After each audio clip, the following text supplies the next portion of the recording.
that. I don't know if this looks good. Guys, let me know. Lights on or lights off? Lights on, lights off. Maybe there's some type of happy medium. Got a light back here with this light. I don't know. Trying to figure out good lighting. That's way too much. All right, we're gonna keep the lights off because I think that looks best. I don't even think that looks good. Can you guys see me good? Maybe it's a little dark. All right, we'll keep one light on. One light.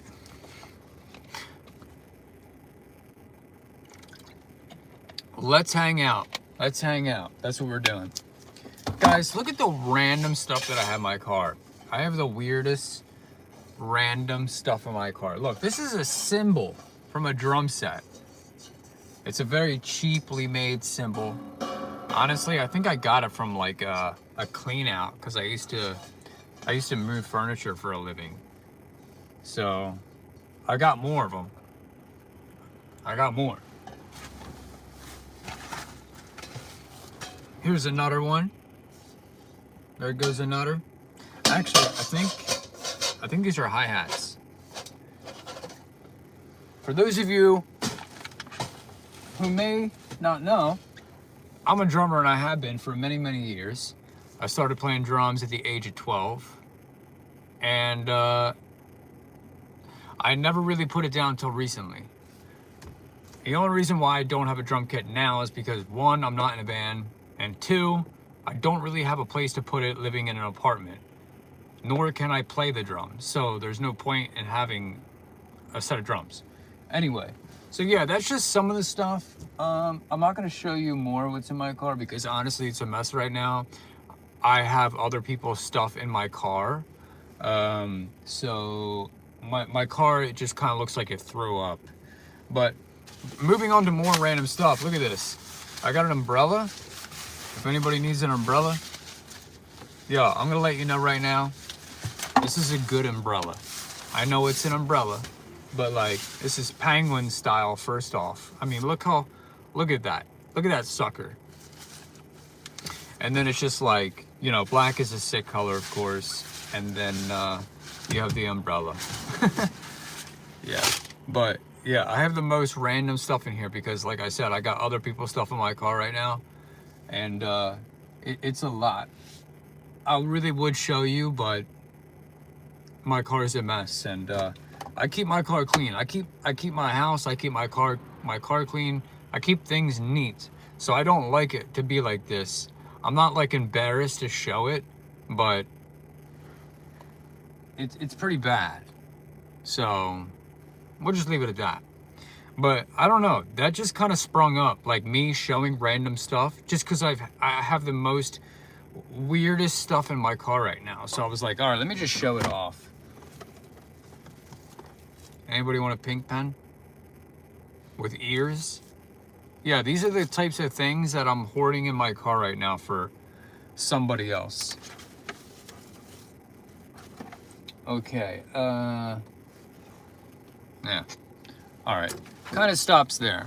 Well, there's a lot, but I don't think I'm gonna show anything else off. You know what I will say though? This Halloween, I went to this like I forget what it was. It was Frightland, there it is. But they gave you this laminate or whatever you call it, laminate. And if you're a VIP, everybody gets one of these. But here's my thing, is like, why would they do this to the laminate? Like you have to undo it and slide this out, and then they tear off a corner or whatever. But I mean, look at that. Why not just like mark it or hole punch it? That way you have something to like remember it by. Okay, I get it. It's a haunted attraction. But still, like, you know, you did the whole VIP thing. They give you laminates, so it's like, why not have something to hold on to? Like, who wants to hold on to that? You know what I mean? Like, yeah, it's in my car. It's not like I purposely went out of my way to hold on to this, but like, why not just do something where you could mark it or hole punch it, and then you have it, and you can display it if you want, I guess. Not that I would. It's not like it's not like they're VIP tickets to something like special, but still, I mean, if they're gonna go this far, I mean, why destroy the card that goes in the laminate, which you could use this like tether, I guess, if you want to call it that, for different keychains and whatnot. But yeah, guys, I'm just chilling, you know. I put on a little, I put this thing on a break so I could talk to you guys again, jump on here. I'm really enjoying doing this. I definitely want to do it from a desktop. Like, once I get my setup, I want to stream. And like I was saying, I'm either going to do Twitch or Kick. I did note that I do have a Kick, but I haven't started streaming on there, obviously. I want to wait until I get better equipment. So for now, I'm using my phone. But as I'm doing this, I'm just liking this more and more. And I'm just like, you know what I mean? Like, if you guys want to ask me anything right now, that's cool. Ask away. If you have any questions at all, don't mind me. I am just snooping around in my car because I don't really do that much. What the heck? One random fingerless glove. Unk. Ha! Who you calling Unk? One fingerless hobo glove. Trust me, I'm not no Unk. Do you even know what that term means? Nah, but it's kind of funny. We got some scratch offs. They are, oh no, I think I did win on this one. Yeah, I did. I don't know how much it was. See legend, let's see. Match any of your numbers to either winning number. Win prize shown for that number. Reveal 3 or more stacks of cash symbols in the play area with the corresponding prize and the prize legend. Only the highest prize won in the prize legend will be paid. Okay. How do I see the legend on this one? That's interesting. So, I think I found a scratch off that I won money on that I never cashed. That's kind of funny. Hey, could come in handy, you know what I mean? Even if it's like $5, it's still $5 more. Wow. You probably can't even see this. It's so blown out. It's a Polaroid. It's from the beach. Or no, I think I was like on a cruise ship or something. You probably can't even see it. Anyway, so what's crack-a-lackin'? What's going on? Who's all up in here? I don't know how accurate this thing is because my YouTube has not been accurate. Anybody like bouncy balls? Can anybody juggle? This is not real juggling, by the way, but kind of, sort of is. I'll try it one more time. Hold up. Hold on, that doesn't count. Ah! All right, last time. All right, for real, last time on this. I keep dropping it. I kind of did it, but you couldn't see. Anyway. Yeah, that's that. Oh no, cool. All right, both of my gloves are in here. I've been missing these pair of gloves. So what's everybody getting into tonight? What are you guys doing? It's a Sunday night. Some of you are what? Are some of you like in college or wait, no. I guess they're still on like college break. I don't know. I don't know how that, I don't remember. It's been a minute since I've been in college. Nah. Well, I went back to school in like 2012 or whatever. Yeah. I went to college twice. I went for graphic design and business stuff. Business stuff, something or other.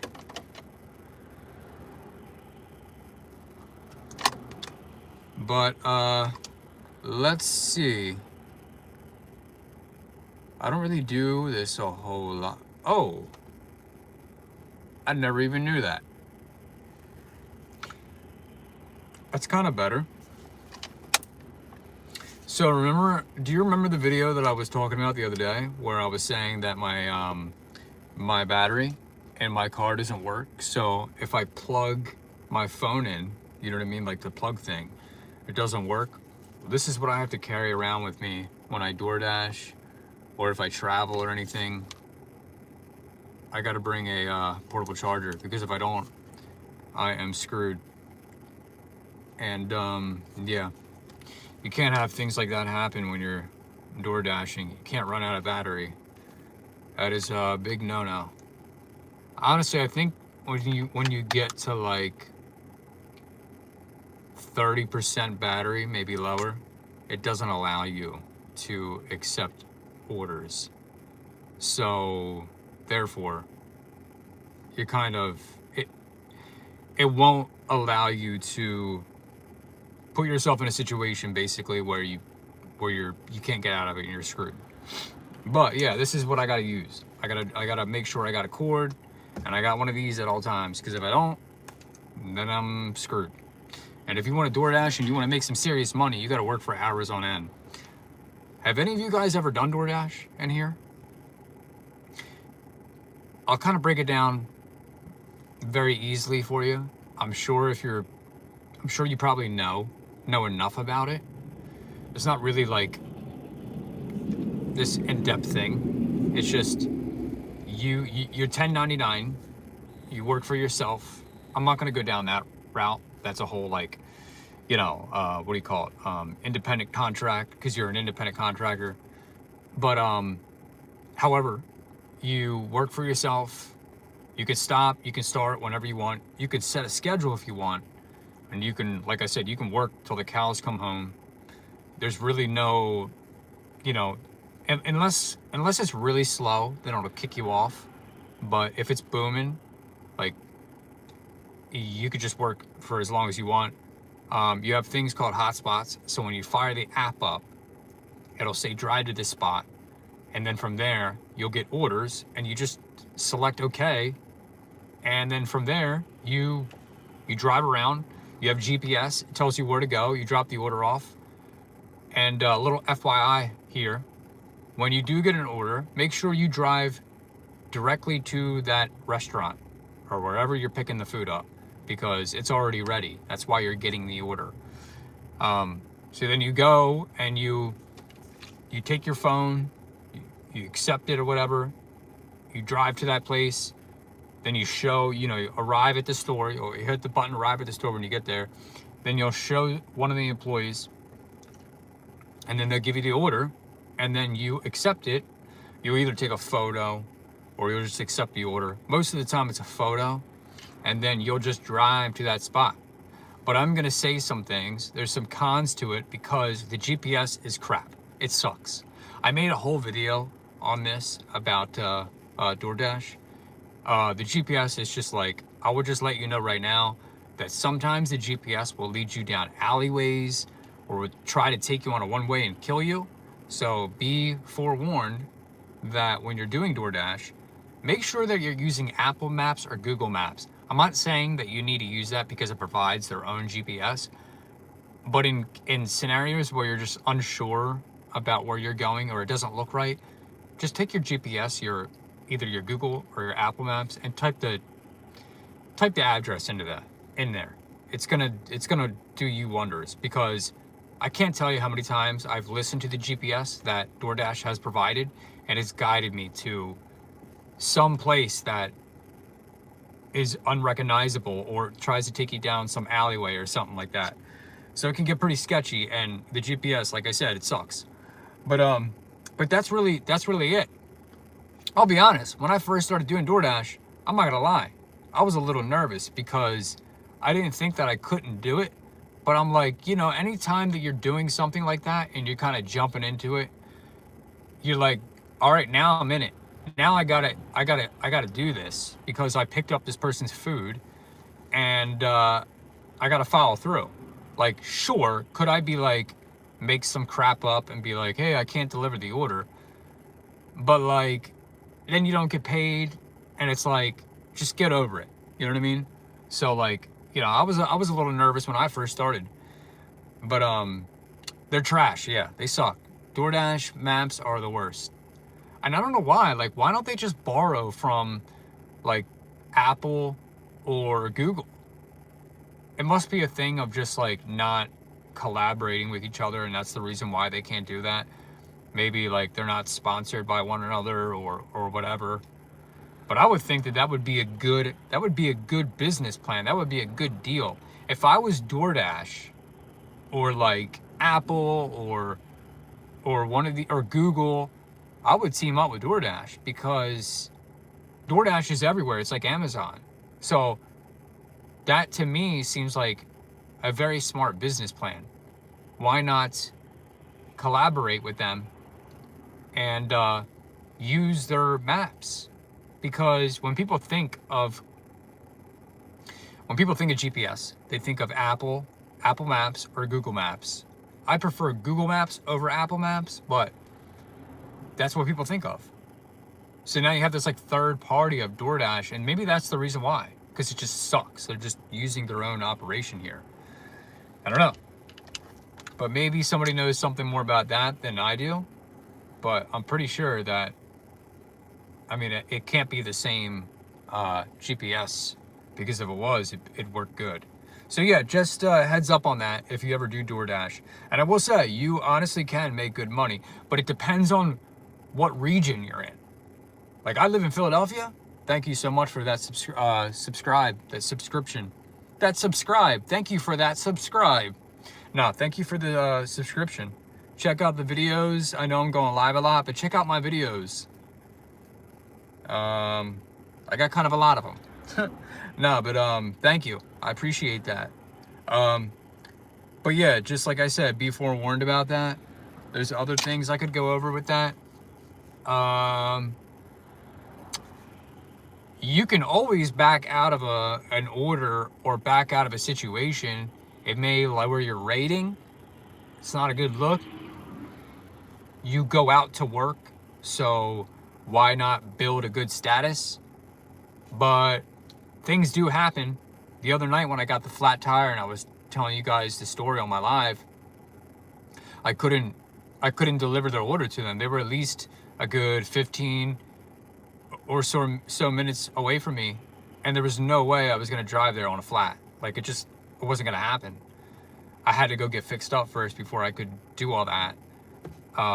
So you can like intervene. You can reach out to DoorDash, and you can hit like the help button, and for various reasons you can tell them why you can't deliver the person's food. Now, I don't suggest doing this just to get out of it. I suggest doing this when you actually are in need, like you're in a situation, you're in a tough situation that you can't get out of. That's what that's for. You can abuse it, but I don't suggest doing that. I mean, like I said, you can make good money doing this. You have to work hours on end, and I want to say a little bit more about this. When I was saying it depends on what region you're in. Like me being in Philly, you get orders out the yin yang. Like and they're like, the prices are pretty good. Like the amount, like I've had orders as high as $30 an hour plus tips. So, and that's another thing. You can do per order, or you can do per hour. I like to do per hour. I just think you get more bang for your buck. Like, I make out more like a bandit when I do hourly. The order thing is fine unless unless the tips are good, then doing per order is fine. And also, if there's small orders, like if you're doing a 10 to 15, maybe 20-minute order, and you're getting, I don't know, you're making somewhere like $10 or maybe like $14 or something like that, like that's fine, like that's good. But like $2 and then getting another $2 after like working for a half hour, that sucks. So I feel like it's always a safe bet to do per hour, and then you're still getting tips, and you have that safety net of getting an hourly rate, which is super important, because if you have an order that's like 47 minutes away, then you're gonna get paid for that whole 47 minutes, and then you're gonna get tips. And then a lot of times, like, maybe not a lot of times, but you get people that are generous and they appreciate what you're doing. And so because of that, they want to tip you more, so they give you a tip, and then they add on more to your tip, so you get a bigger tip. So yeah, I mean, there's actually like a lot of pros to doing DoorDash. The fact that you can make your own hours, work as long as you want, you know, start whenever you want, end whenever you want. That's what's cool about DoorDash, I will say. But the cons are working for hours on end. Like when I go out, all right, let's back it up. When I was first doing DoorDash, I was doing DoorDash, then I'd film somebody's project, I'd work on some movie, maybe even shoot photos, and then I'd work on my content. And then besides working on my content, I would work elsewhere, maybe doing some side work, and then fit DoorDash into the schedule. It's a lot. I'm a grinder. I'm somebody who hustles, and I'm somebody that multitasks. So for me, it's not really ever been a thing. Does it get exhausting? Sure. Does it get difficult? Absolutely. It's life, you know? You have different things that you gotta attend to and make it work, especially if you have a collective of jobs that you have to work to make ends meet. And for me, every income that I have is not wasteful. You have a job strictly for saving money. You have a job for paying bills. Excuse me. You have a job for, in my case, because of being a YouTuber and a content creator, you have a job so that you can invest back into this, because you got to spend money to make money. Everybody knows that. And investing is everything, especially if it's something that you're passionate about. It's always going to be worth investing into that. You're going to get more out of it than what you're putting in. And it may seem like you're putting way more in for a while before you're getting a return, but it will pay off. Even if it pays off in a small chunk, you're still in a different spot than you were before. And these things take time anyway. Like, you can grind your ass off. Like, I grind my ass off at stuff.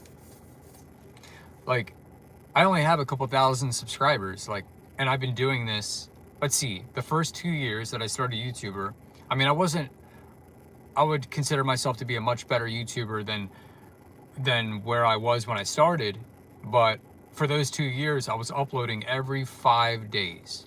Most people upload every 7 days, or maybe every week and a half, or every 2 weeks. They have some type of consistent schedule.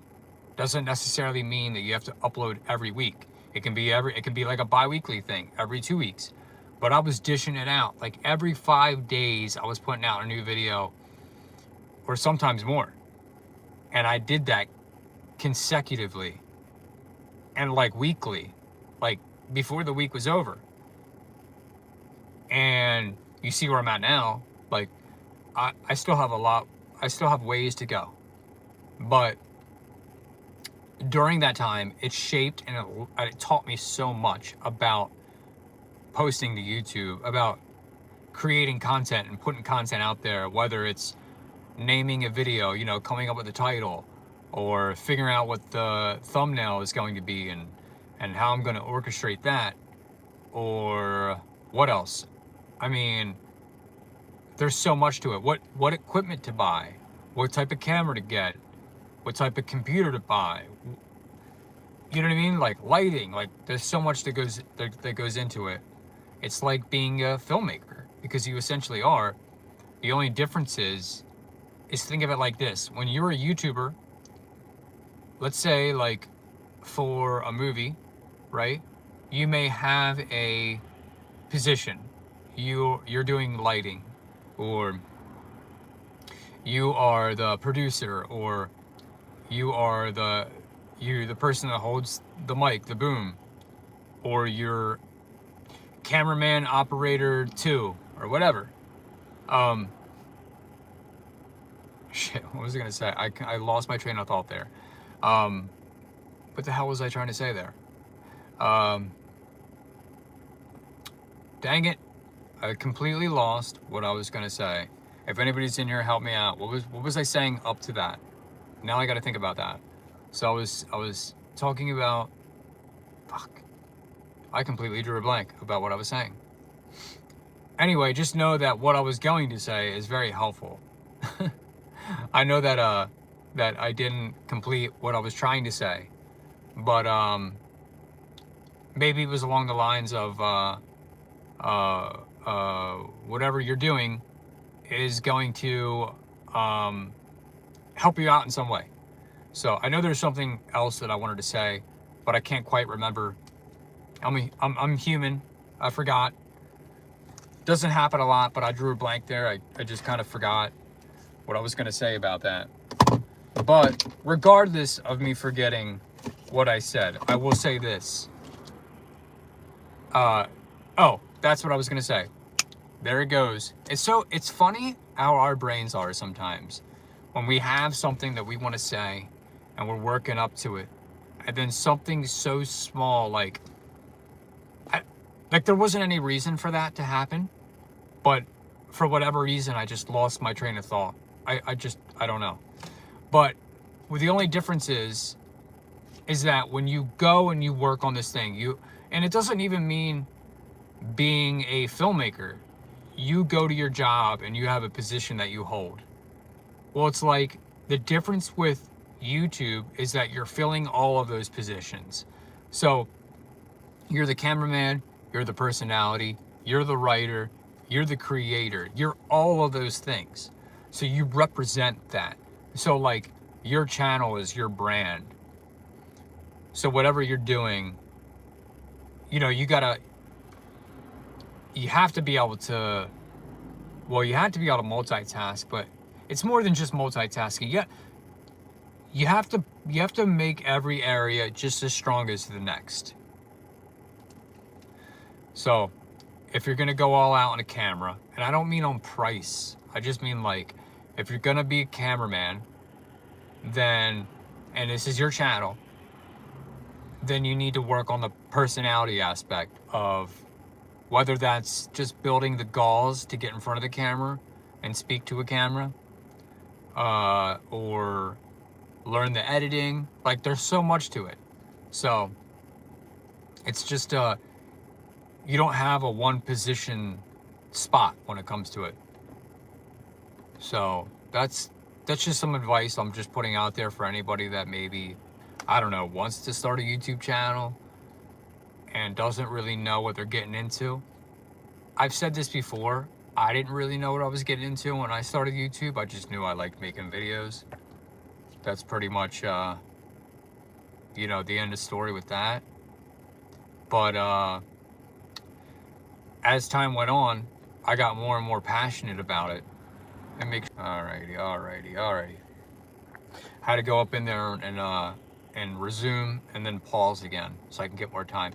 And that's another thing, you know, let's circle back to DoorDash now. That's a pro. You can take breaks whenever you want. You just pause the app. That's all you do. And don't worry if you're looking at it and it's like, oh, I only have 3 minutes left. Just resume and literally hit pause again, and it'll start it all over again. It's like 34 minutes that you get. Other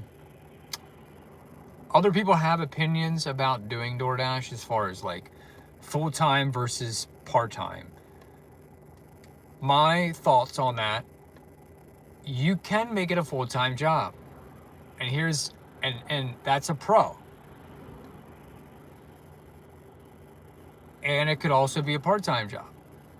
But a con, I will say, it's going to put hella miles on your vehicle. So just know that you're going to rack up the miles.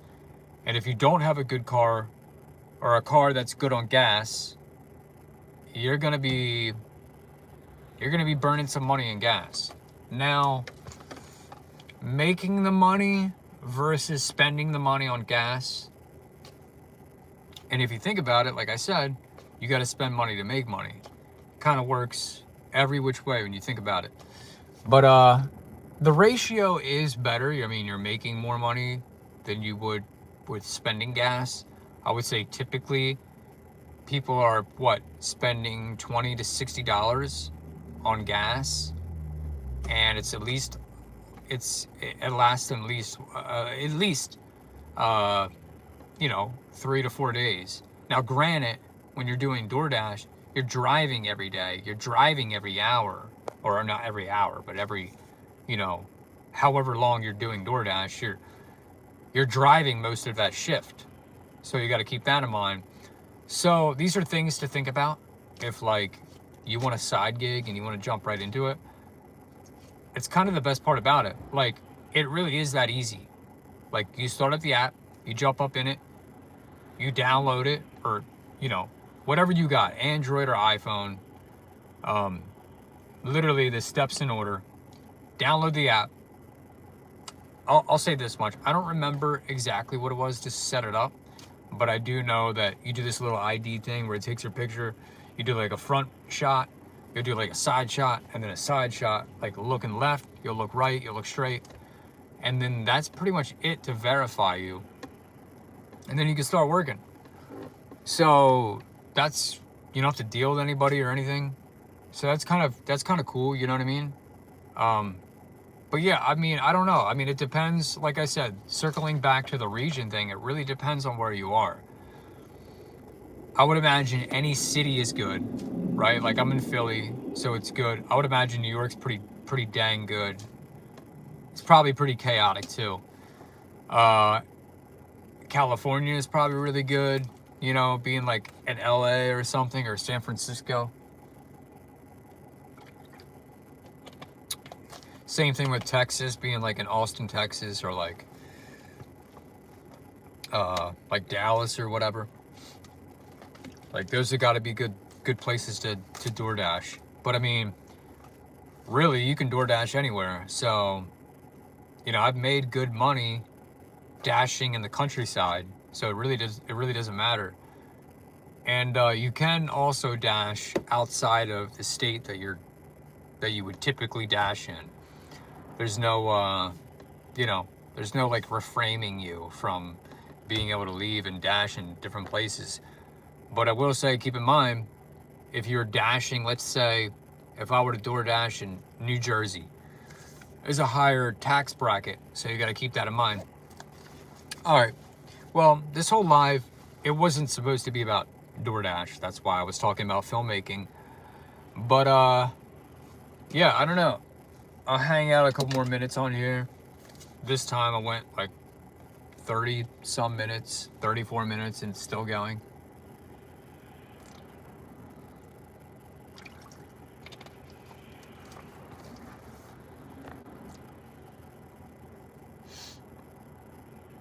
So what's good? Who is all in here? I'm actually surprised to see so many top fans in here. I honestly didn't even know that I had any top fans. And then again, this is kind of recent for me, this whole live thing. Do you guys like that I'm doing the lives?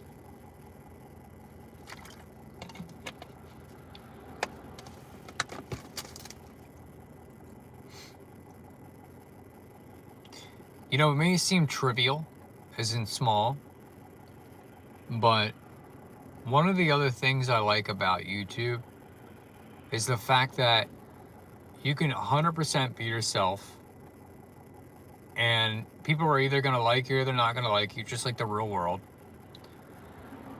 And if you can be yourself and relate to people and make friends and you know, because it's not all about entertaining and being interesting. Yes, that's the whole reason for YouTube, but it goes deeper than that.